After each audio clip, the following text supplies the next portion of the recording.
Assistant commissioner ماتلی سبحان احمد رانجا اور مختار کار ماتلی موصیب جنیجو کی سربراہی میں انسداد تجاوزات کے عملے کی جانب سے ٹنڈو غلام علی روڈ پر وسیع پیمانے پر غیر قانونی تجاوزات کے خلاف آپریشن دوسرے روز بھی جاری رہا۔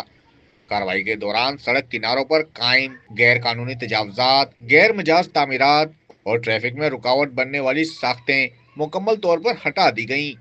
اس موقع پر اسسٹنٹ کمشنر ماتلی سبحان احمد راجا اور مختار کار ماتلی موصیب جنیجو نے کہا کہ آپریشن کا مقصد شہریوں کو بہتر سفری سہولیات فراہم کرنا، ٹریفک کی روانی بحال کرنا اور شہر میں منظم ماحول قائم کرنا ہے۔ انہوں نے مزید کہا کہ انسداد تجاوزات کی یہ کارروائیاں صرف ایک مقام تک محدود نہیں رہیں گی، بلکہ آئندہ مرحلے میں ماتلی بدین روڈ، پھلکارا روڈ، ماتلی بائی پاس اور دیگر اہم مقامات پر بھی اس نوعیت کی کارروائیاں کی جائیں گی۔ عوام و تاجروں سے اپیل ہے کہ وہ سرکاری اراضی اور گزرگاہوں پر تجاوزات قائم کرنے سے گریز کریں اور شہر کو صاف، منظم اور ٹریفک کے لیے محفوظ بنانے میں انتظامیہ کے ساتھ تعاون کریں۔